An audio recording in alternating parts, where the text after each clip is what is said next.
لباس ٹخنوں سے اوپر ہو، ایک حد قائم کر دی، اس سے نیچے نہیں جانا چاہیے، اس سے نیچے نہیں جانا چاہیے. تو کچھ پابندیاں تو لگائی ہیں، لیکن اتنی پابندیاں نہیں کہ مخصوص لباس رکھ دیے، کوئی یونیفارم بنا دیا، اس میں مشکل ہو جاتی. تو یہ فطرت ہے، جس فطرت کے اللہ نے ہمیں پیدا کیا اسی فطرت کو چلنے کا ہو. اگر اللہ ہمیں کہہ دیتے یہ ناپاک چیزیں کھاؤ ہندوؤں کی طرح، کتنا مشکل ہو جاتا. انسان کی فطرت ہے پاکیزگی، صفائی، تو اللہ نے کیا حکم دیا؟ کلوا من الطیبات، پاکیزہ چیزیں کھاؤ. ہندو پیشاب بھی پی جاتے ہیں، ہمارے مذہب میں نہیں ہے، ہمارے مذہب میں پاکیزہ. تو یہ ہمیں اگر اللہ حکم دے دیتا کہ نہانے کی اجازت نہیں ہے مشکل ہو جاتی، لیکن شریعت نے حکم دیا ہفتے میں ایک دفعہ غسل کرنا لازم ہے. حق علی کل مسلم، نبی علیہ السلام نے فرمایا ہفتے میں ایک مرتبہ ہر مسلمان پر لازم ہے غسل کرے. تو یہ بالکل وہی تعلیمات ہیں جو ہماری فطرت اس کو اپیل کرتی ہے. اگر ہمیں حکم دیا ناخن بڑھاؤ، چند ایک لوگ بڑھاتے، بہت سے نہیں بڑھا پاتے. خود شریعت نے حکم دیا ناخنوں کو کاٹنے کا حکم ہے، بڑھانے کا حکم نہیں. مونچھیں بڑھانے کا حکم نہیں ہے، سکھ بڑھاتے. دیکھیے عجیب عجیب دنیا مذاہب میں، بعض ایسے کہیں کے بال نہ رکھو، وہ ہر پورے جسم کے بال صاف کرتے ہیں، عجیب سی شکلیں بن جاتی ہیں. بعض مذاہب ایسے ہیں جو کیونکہ انسانوں کے بنائے ہوئے ہیں نا، وہ یہ کہتے ہیں کہ بال بڑھاؤ. سکھوں میں جو ہے نا داڑھی بھی بڑھتی چلی جا رہی ہے، مونچھیں بھی، بغلوں کے بال بھی، اور گندے پلیت کیا بن جاتے ہیں، ان کے مذہب کا حصہ ہے. شریعت نے نہ یہ کہا کہ سب بال کٹاؤ، نہ یہ کہا کہ بعض بالوں کی تو اجازت دے دی، سر کے بال کی اجازت دے دی، چاہو تو مڑوا لو، چاہو تو چھوٹے رکھو، چاہے تو تمہیں جیسا اچھا لگ رہا ہے ویسے رکھ لو. اس میں یہ بھی نہیں ہے کہ بڑے رکھو چھوٹے رکھو. جیسے مجھے لوگ پوچھتے ہیں سنت ہے، میں کہتا ہوں بھائی سنت نہیں ہے، بس آپ ایسے رکھنے ایسے رکھ لیں، چھوٹے رکھنا چاہتے ہیں آپ چھوٹے رکھیں. یہاں تو کیونکہ اللہ کو پتا ہے کہ خود بھی ان میں کچھ سینس ہے، اپنے لحاظ سے یہ چھانٹ کر لیں گے. اور بعض بال ایسے ہیں جن کو کٹانے کا حکم دیا، ان سے گندگی ہوتی ہے، زیر ناف بال، بغلوں کے بال. ایسا نہیں ہے کہ سکھوں کی طرح ان کو مونچھیں کٹانے کا حکم دیا. اس سے انسان کی جو ہے نا وہ اب داڑھی بھی بڑھانے کا حکم دیا جاتا، مونچھیں بھی، تو عجیب سی شکل بن جاتی.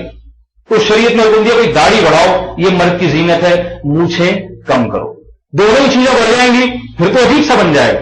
تو یہ فطرت ہے کہ آپ شریعت کی، اسلام کی ایک ایک تعلیمات کو اگر غور کریں گے تو خدا کی قسم آپ کا دل گواہی دے گا، اس سے زیادہ سوٹیبل تعلیمات ہو نہیں سکتی تھی انسان کے لیے، اس سے زیادہ مناسب تعلیمات ہو نہیں سکتی تھی ایک ایک چیز. تو ایسا بہترین نظام، اب اس پہ اگر جو چلے گا تو میرے بھائی پھر وہ ہوگا کامیاب. اور اگر نہیں چلے، اس پہ اپنی منمانی زندگی گزاری اور کبیرہ گناہوں سے اجتناب نہیں کیا، تو پھر اللہ کا عذاب بہت سخت ہے. اللہ فرماتے میں چھوڑوں گا نہیں، یہ سمجھ میں رکھو، چھوڑے گا نہیں. وہ یہ جو ہمارے ذہن میں ہے نا کہ ایسی قرآن خوانی ہوں گی، بچے دے گے پکا کے غریبوں میں بانٹ دیں گے، اور قرآن خوانی ہوں گے، مدرسے کے بچے آئیں گے، پھر وہ پڑھیں گے الحمدللہ سے لے کے وہاں تک اور بخشی جائے گی. ایسا حساب کتاب نہیں ہے. اس خوش فہمی میں مبتلا نہیں رہنا چاہیے. ان تجتنبوا کبائر، قرآن کہتا ہے اگر ان کبیرہ گناہوں سے بچو گے. اور کبیرہ گناہوں میں یہ آسانی پیدا کرتی کہ بس کبیرہ سے بچ لو کافی ہے، زیادہ پنچایتوں میں پڑھنے کی ضرورت نہیں، زیادہ تفصیل میں جانے کی ضرورت نہیں. موٹے موٹے گناہ جیسے میں نے گنوائے ابھی آپ کے سامنے، جن کے وہی تو ان کو چھوڑو. تو میرے بھائی بہت سے جو ایسے الحمدللہ ہم میں سے بہت سے ویسے ہی چھوٹے رہے، وہ دو چار ہر ایک میں ایسے ہوں گے جو نہیں چھوٹ رہے، وہ دو چار بھی چھوڑ لیں، دو چار بھی چھوڑ لیں. اکثر ہم میں ایسے ہوں گے جو نماز نہیں پڑھتے، ہمت کر کے 5 وقت نماز کی پابندی کر لیں.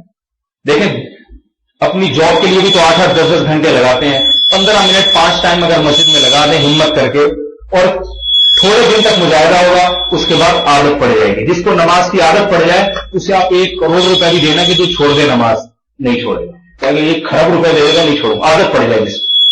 اور عادت یہ تھوڑے دنوں کی بات ہے، پڑ جاتی ہے، تھوڑے دنوں میں پڑ جاتی ہے. تو ایک دفعہ پڑ جائے عادت، سکون بھی ملتا ہے. نماز کے بعد کیسا دل میں سکون ملتا ہے، انسان کی صحت بھی اچھی ہوتی ہے، دل کا سکون بھی. تو یہ بہت اہم حکم ہے. عورت کے لیے نماز کے ساتھ ساتھ ایک پردے کا حکم. آج خواتین ایسا کوشش کر رہی ہے کہ بس جسم کی نمائش ہو کسی طریقے سے. اللہ نے عورت کی زینت کو رکھا ہے اس کے شوہر کے لیے، شوہر کے لیے عورت کی زینت کو رکھا ہے. تو مردوں کے سامنے اپنی زینت کو ظاہر کرنا، اس پہ قرآن نے پابندی لگائی ہے. تو ایک آخری بات یہ کہ دیکھیے آج ان خواہشات کو ہم اگر چھوڑ دیں گے نا تو ٹھیک ہے، ورنہ کل یہ خود بخود چھوٹ جائیں گی. وہ جو ٹی وی دیکھ رہے تھے نا جن کے ریموٹ کنٹرول ہاتھ میں، وہ قیامت تک ٹی وی ہی دیکھتے رہیں گے. اب وہ جو میں نے میت کا قصہ سنایا تھا نا سرجانی ٹاؤن میں، وہ ریموٹ کنٹرول ان کے ہاتھ میں، ظاہر ہے کچھ دیکھ ہی رہے ہوں گے، مزہ آ رہا ہوگا ان کو، تبھی تو کوئی چینل دیکھ رہے تھے. تو اب ایسا نہیں ہے کہ وہ ہمیشہ دیکھتے رہیں. موت کا فرشتہ ہے، اس نے کہا بس اب آپ کا چینل بند. تو ہماری مرضی چاہے تو